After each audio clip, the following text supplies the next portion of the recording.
Saya belum berkomunikasi dengan beliau karena sekali lagi saya sampaikan tidak ada tekanan dari siapapun, tidak ada permintaan dari siapapun. Tapi saya sudah berkomunikasi dengan Pak Seskap.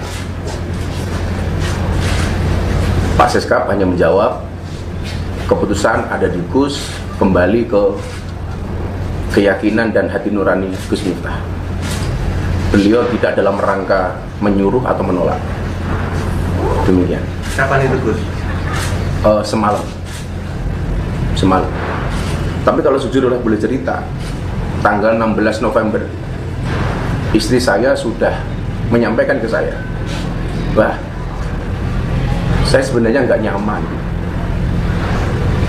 jadi istri Abah sebagai seorang pejabat. Saya lebih nyaman menjadi istri seorang Gus Miftah yang saya kenal di awal. Entah ini sebagai sebuah firasat atau apa, itu sudah istri saya sampaikan kepada saya tanggal 16 November ketika saya berada di Bali. Beliau telepon saya, dan mungkin ini jawaban dari itu semua. Gus, saat penyampaian sikap tadi Gus Miftah terlihat terharu. Itu kenapa Gus yang membuat? Yang membuat saya terharu bukan saya kehilangan jabatan, bahwa kepercayaan Pak Prabowo kepada saya sangat besar, yang notabene saya seorang dengan latar belakang anak jalanan yang bergaul dengan dunia premanisme, lokalisasi dan klub malam. Bahkan beliau memberikan kepercayaan itu kepada kita, kepada saya.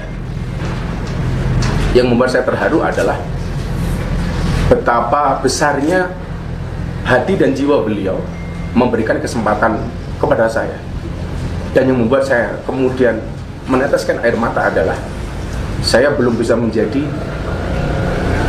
apa yang menjadi ekspektasinya Bapak Prabowo. Maka saya merasa sangat berterima kasih dan memohon maaf kepada beliau.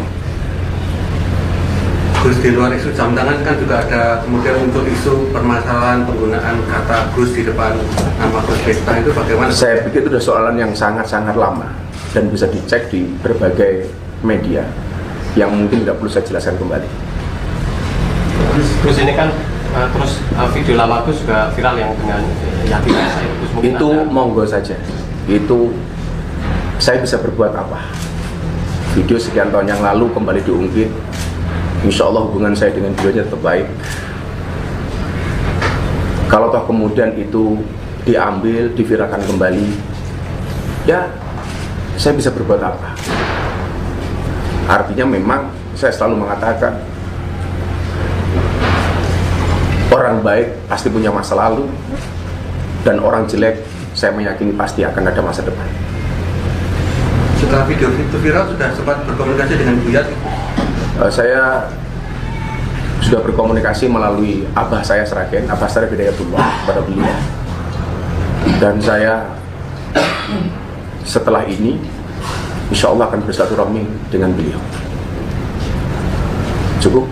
Terus satu lagi, terus kemarin pasca musim haji kemarin, hari ini musim haji sulit ditemui, terus semacam ada menjaga pengawasan ketat terhadap bersangkutan. Yang menjaga siapa? Itu mereka bentuknya di situ. Saya sampaikan Pak Son Haji hari ini membuat paspor.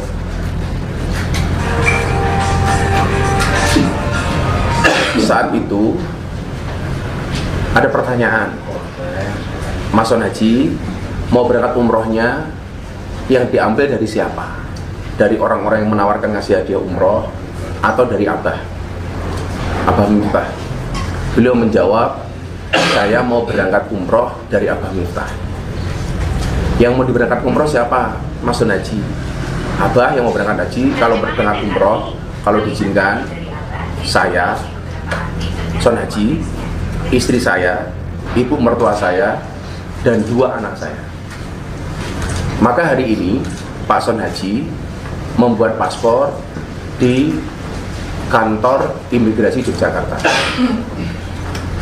Beliau semalam hadir di pondok untuk persiapan pemberangkatan umroh, dan itu atas keinginan beliau pribadi, termasuk paket umroh dari siapa yang diambil ternyata beliau menghendaki dari saya. Ya alhamdulillah. Memang tidak ada sangkut pautnya dengan tidak ada sangkut pautnya. Ya kawan-kawan bisa menilai. Kawan-kawan bisa menilai bahwa beliau yang berkehendak untuk berangkat umroh dengan fasilitas dari saya. Gus, satu lagi Gus, soal mau menghadap Presiden Prabowo kapan? Saya insya Allah minggu depan menghadap Presiden. Saya baru dijadwalkan oleh Pak Seskap.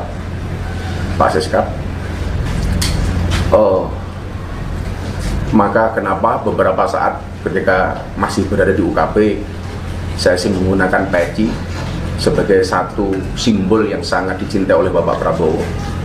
Tapi hari ini saya kembali menggunakan belangkon sebagai identitas saya sebagai seorang pendakwah. Artinya saya kembali kepada masyarakat, kembali ke pesantren, ya seperti dulu, nggak ada yang berubah. Mungkin begitu. Terima kasih teman-teman media atas hadirnya. Mudah-mudahan Allah ridho dengan semua yang kita lakukan. Terima kasih. Assalamualaikum warahmatullahi wabarakatuh.